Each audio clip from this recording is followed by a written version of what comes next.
Assalamualaikum warahmatullahi wabarakatuh. Sampurasun kumaha daramang kelas sarapan sadayana. Semoga dina poe ayeuna sadayana sing dipaparinan kesehatan ku Allah Subhanahu wa taala. Tepang deui sareng Bapak Eli pembelajaran bahasa Sunda kelas sarapan. Dina poe ayeuna urang sadayana arek belajar ngeunaan teks deskripsi kampung adat. Sateuacan urang belajar sami-sami ngadoa. Sateuacan belajar Rabbi zidni ilman warzuqni fahman Rabbi shrahli sadri wa yassirli amri wahlul 'uqdatam min lisani yafqahu qauli. Amin ya Allah ya rabbal alamin. Mangga barudak kelas sarapan sakseni terus regepkeun ieu materi ngeunaan teks deskripsi kampung adat wilujeng nyakseni. Barudak kelas sarapan naon sih anu deskripsi adat Sunda teh. Jadi dijelaskeun karangan deskripsi nyaeta karangan anu ngagambarkeun hiji hal atawa barang saojratna kalawan mikaharep nu maca ngarasa ngalaman atawa ningali sorangan hal atawa barang anu keur digambarkeun dina eta tulisan. Teras kampung adat teh nyaeta kampung anu masih keneh pangkuh nyekel kana adat sareng cara-cara karuhuna. Eta pengertian tina deskripsi adat Sunda. Salajengna contoh kampung adat Sunda anu aya di tataran Sunda. Kahiji aya anu disebut Kampung Naga anu aya di Tasikmalaya. Nu kadua aya Kampung Pulo anu aya di Garut. Teras katilu Kampung Dukuh masih keneh anu di Garut. Teras Kampung Kuta anu aya di Kabupaten Ciamis. Teras Kampung Cireunde anu aya di Cimahi. Terus Kampung Ciptagelar anu aya di Sukabumi di tempat kelahiran Bapak. Teras aya anu di Kampung Mahmud, bukan Mamah Muda ya, tapi Kampung Mahmud di Bandung. Terus Kampung Cikondang anu aya di Bandung.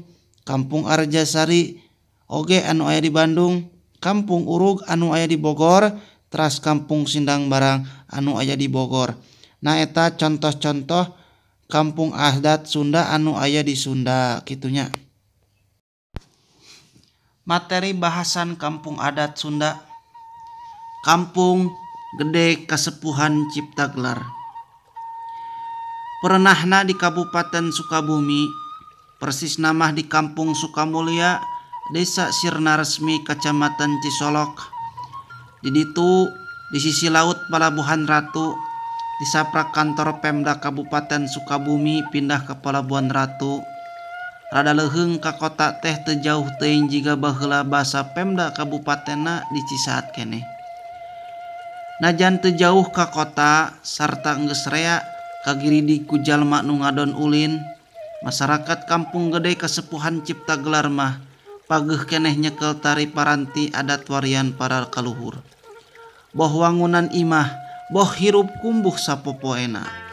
Masih mageuhan kabiasaan urang Sunda pituin anu can kacampuran ku pangaruh modern.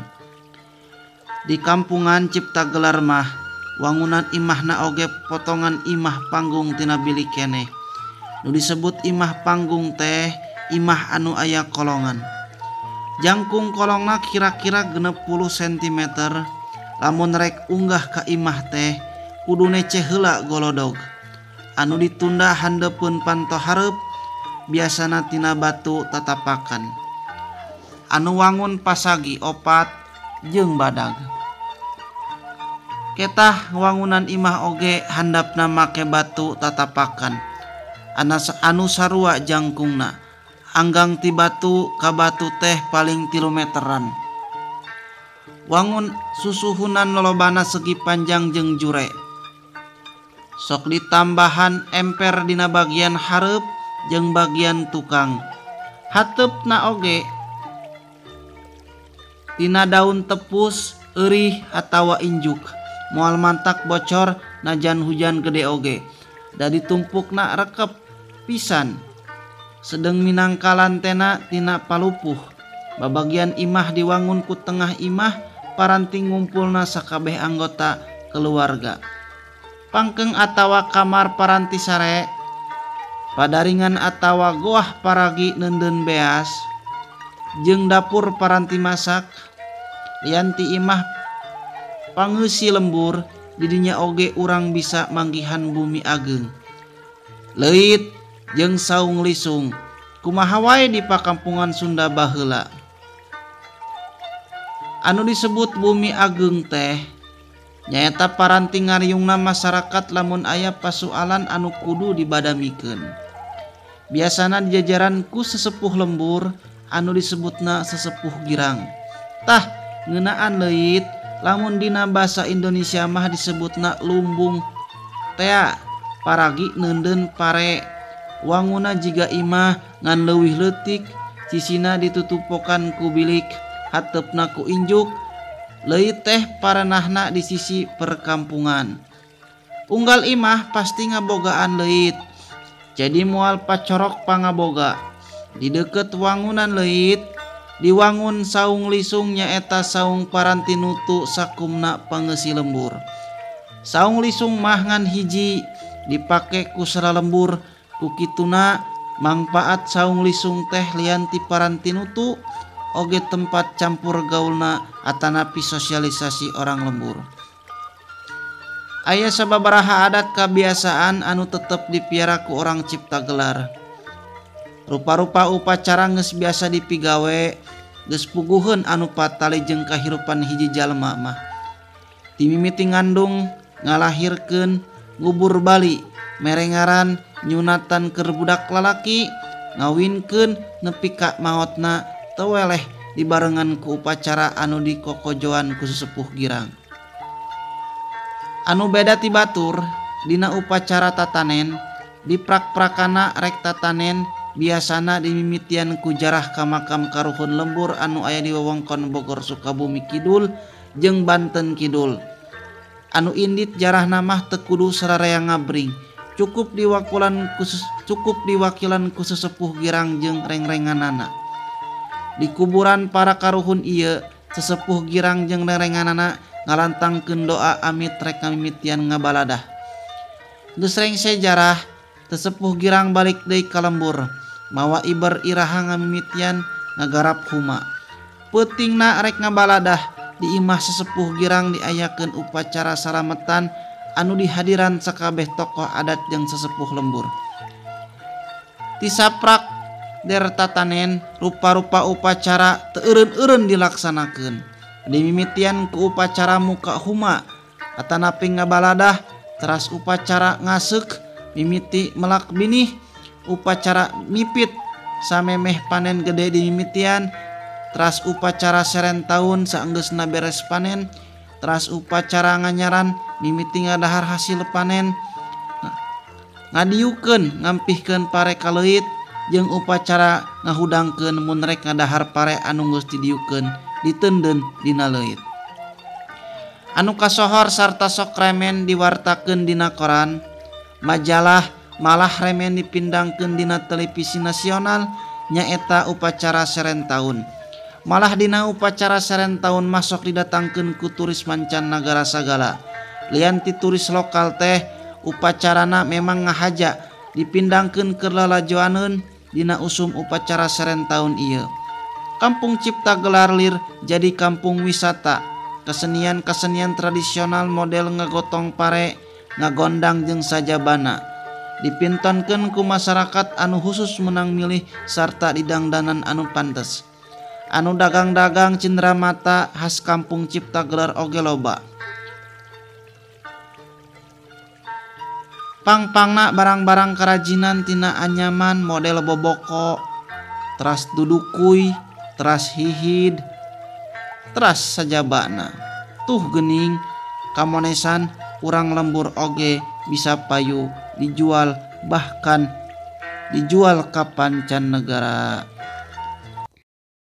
Barudak kelas 8 anu ku bapa dipikadeudeuh saatos nembe ngadangukeun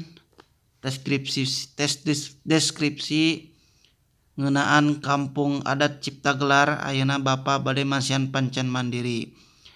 pancen mandirina nyaeta ngajawab soal 10 soal.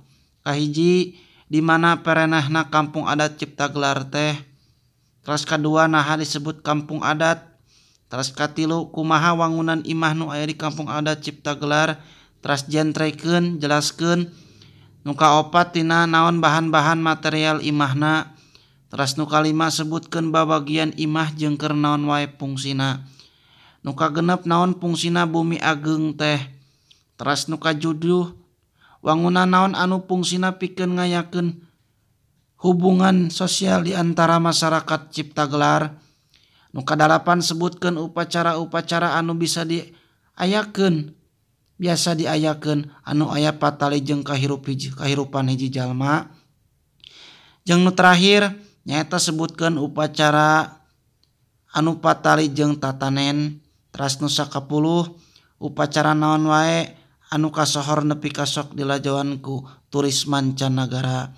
Nah eta pancen mandiri ti Bapa, mugi-mugi hidup sadayana tiasa ngerjakeun, terasa atos dikerjakeun. Ku hidup mangga fotokeun jawabanana terus fotona kirimkeun ke Google Classroom.